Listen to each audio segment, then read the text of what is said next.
मैं आपको स्टेज से कह रहा हूं, साइकोलॉजिकली नरेंद्र मोदी खत्म है।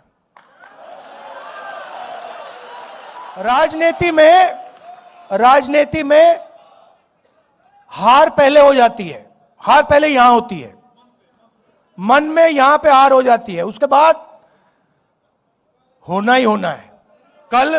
कल मैं पार्लियामेंट में मैंने मतलब एप्स्टीन शब्द बोला और स्पीकर साहब ने कहा नहीं नहीं नहीं नहीं नहीं नहीं नहीं नहीं नहीं, मैंने कहा कि देखिए मामला एनर्जी सिक्योरिटी का है, मामला एनर्जी सिक्योरिटी का है। मामला यह है कि गैस सिलेंडर नहीं मिल रहा, हमारी एनर्जी सिक्योरिटी कॉम्प्रोमाइज कर दी गई है। आज अमेरिका कहेगा कि अगर हम रूस से गैस तेल खरीद सकते हैं, अमेरिका कहेगा अगर हम ईरान से, इराक से, किसी और से खरीद सकते हैं, मतलब एनर्जी सिक्योरिटी कॉम्प्रोमाइज हो गई। उसके बाद मैंने बोला क्यों हुई, और मैंने कहा ये जो हरदीप पुरी बैठा है, ये जिसको आपने ऑयल मिनिस्टर बनाया, ब्यूरोक्रेसी से उठा के ऑयल मिनिस्टर बना दिया, ये पहला कॉम्प्रोमाइज है। इसका तो नाम उधर एप्स्टीन फाइल में है, तो उसका दोस्त है।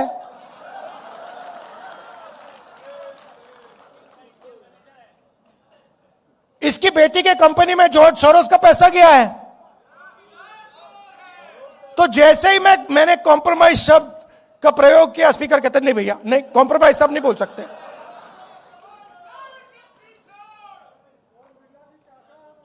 तो अब तो एक साइड एप्स्टीन है, दूसरी साइड अदानी जी। आपने बड़ी गहरी बात बोली, आपने बड़ी गहरी बात बोली। मैंने इसके बारे में कभी सोचा है।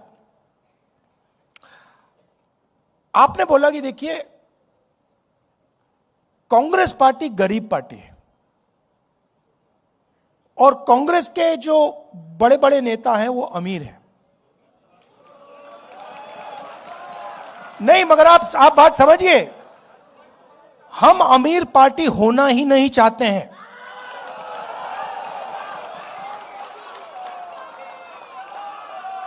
ये कांग्रेस पार्टी का डिजाइन गांधी जी के टाइम से यही है भैया। ये जिस दिन अमीर पार्टी बन जाएगी उस दिन वो बीजेपी बन जाएगी। हमें गरीब पार्टी चाहिए। मैं इस बात को मैं इलेक्शन में समझा। इलेक्शन में माखन जी मेरे पास आए, कहते राहुल जी हमारे सारे के सारे बैंक अकाउंट फ्रीज कर दिए। मैंने सोचा भाई अब तो फंस गए, चुनाव आ रहा है, सारे के सारे बैंक अकाउंट फ्रीज हो गए, अब क्या करेंगे। कांग्रेस पार्टी पे कोई रुकावट नहीं आई, वो चलती गई, कोई फर्क नहीं पड़ा। देखिए ये है विचारधारा की पार्टी और इसको ये बीजेपी वाले नहीं हरा सकते हैं, सवाल नहीं उठता। अगर ये अपनी पटरी पे चलेगी, अगर ये गांधी जी की पटरी पे चलेगी, अंबेडकर जी की पटरी पे चलेगी, इसको कोई नहीं हरा सकता। ज्योतिबाई फुले की पटरी पे किसको कोई नहीं हरा सकता। अगर कमी है तो हम में यह सबसे पहले समझना होगा।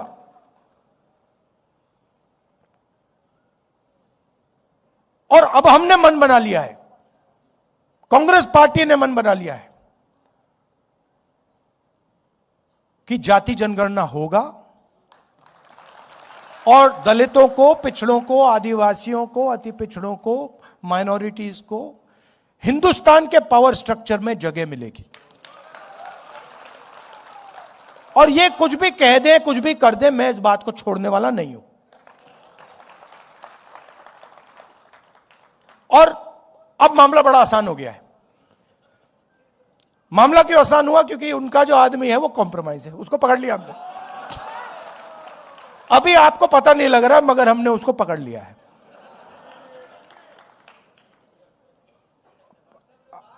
नहीं, वो पकड़ लिया है। मैं आपको बता रहा हूं, मैं आपको स्टेज से कह रहा हूं, साइकोलॉजिकली नरेंद्र मोदी खत्म है।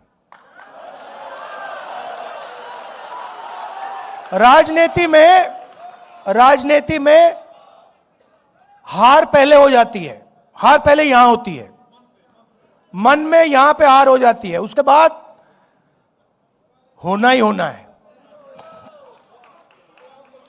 और आप ये सोच समझिए कि कांग्रेस पार्टी के जो कार्यकर्ता हैं और जो हमारे दलित भाई हैं, आदिवासी भाई हैं, पिछड़े वर्ग के भाई हैं, जिन्होंने प्रेशर बनाया,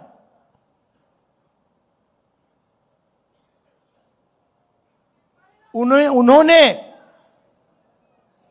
नरेंद्र मोदी को खत्म किया है। और मैं आपको बता देता हूं, देखिए,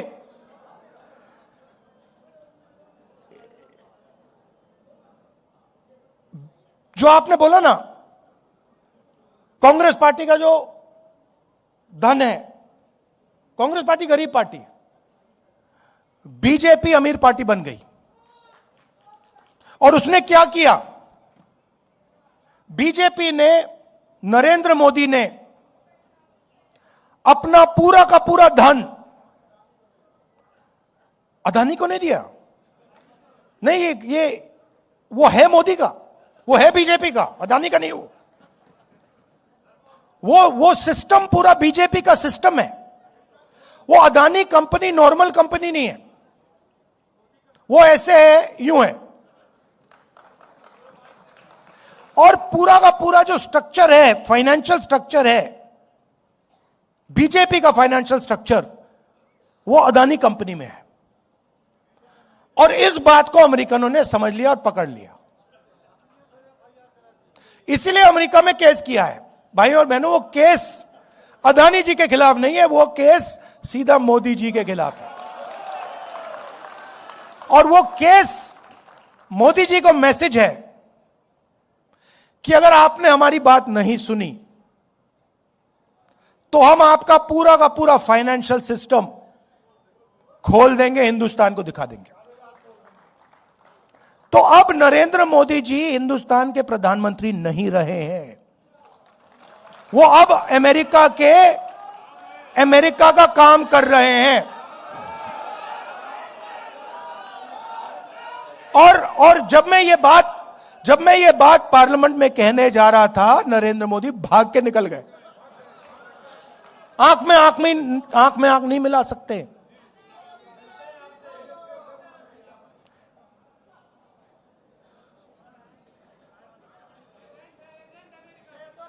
नहीं, अब देखिए, अब आप कहोगे, देखो ये आप कैसे कह रहे हो, मैं बताता हूं आपको, हर चीज का मैं आपको सबूत दूंगा। हिंदुस्तान का कोई भी प्राइम मिनिस्टर कृषि का सिस्टम नहीं खोल सकता। बाकी दुनिया के जो किसान हैं, उनके लिए हिंदुस्तान का प्रधानमंत्री कभी नहीं खोल सकता है। नरेंद्र मोदी नहीं करना चाहता था। कैसे मालूम? क्योंकि मैं 4 महीने से पता लगा रहा था कि भैया ये जो अमेरिका की ट्रेड डील जो है, ये रुकी क्यों है। अनऑफिशियली पूछ रहा था मैं, और हर बार जवाब आ रहा था, कृषि के मामले पे हम कॉम्प्रोमाइज नहीं करेंगे। मेरा भाषण हुआ,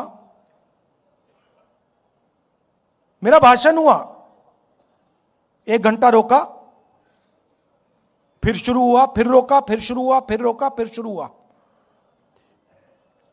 उसके बाद में तकरीबन 6 बजे शाम को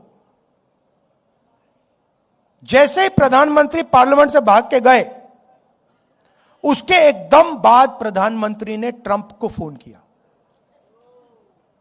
कैबिनेट से नहीं पूछा, ये हमारे कृषि मंत्री हैं, इनसे नहीं पूछा, गडकरी जी से नहीं पूछा, फॉरेन मिनिस्टर से नहीं पूछा, सीधा फोन लगाया और ट्रंप को कह दिया कि भैया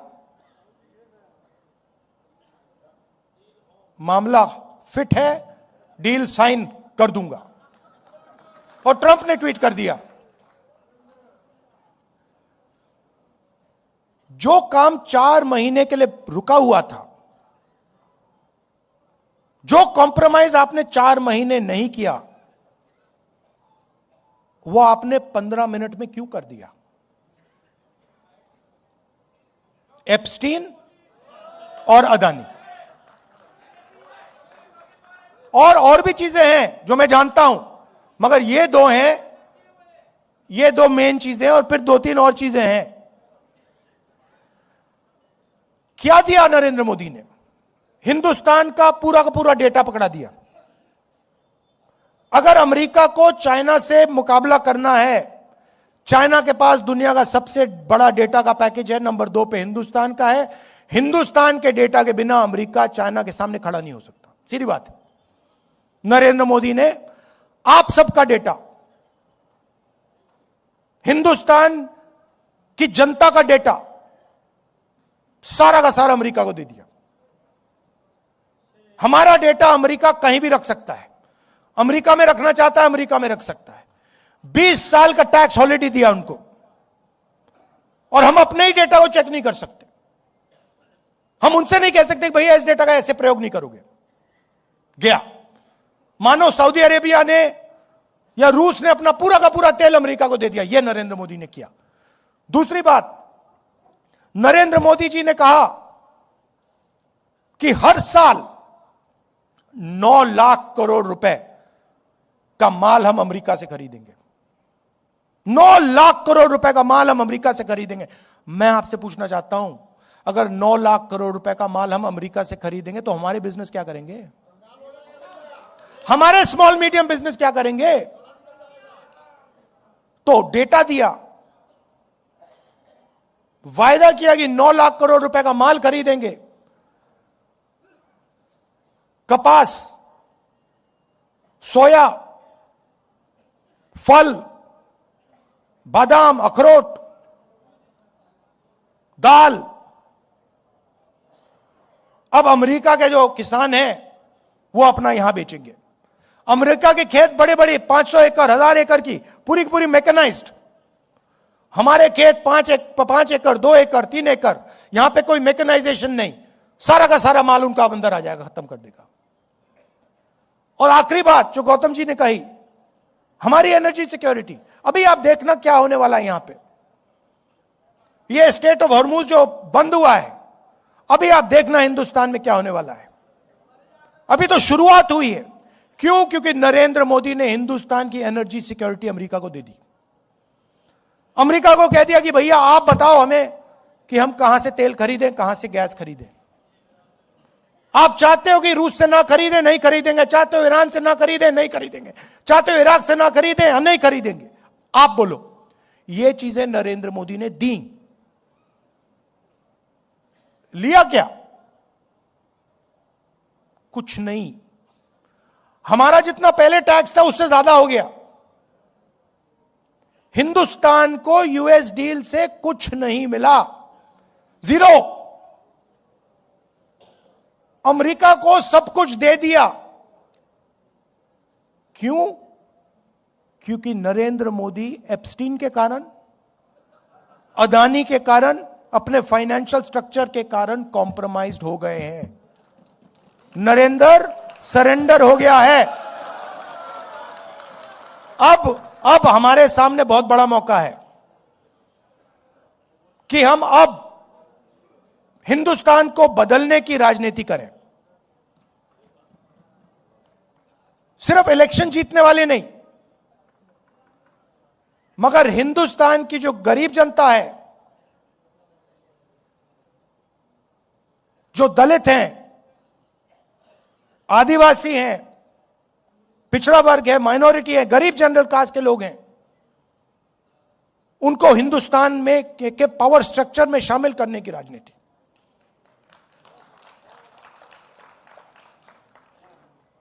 और उसके लिए आपको आपके दिल में कुछ होना पड़ेगा। नारों से नहीं होने वाला।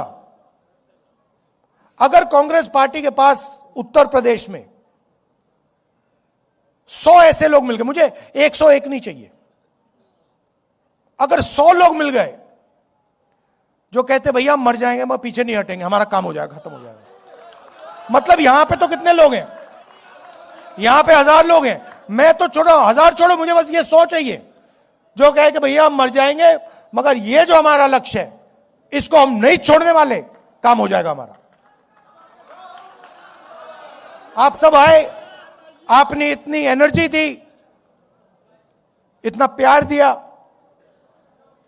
इसके लिए दिल से आपका धन्यवाद करता हूं। और मैं आपको सिर्फ कहना चाहता हूं कि मेरे लिए अंबेडकर जी का संविधान, गांधी जी का संविधान, यह सबसे जरूरी चीज है और इसकी हम मरते दम तक इसकी हम रक्षा करेंगे।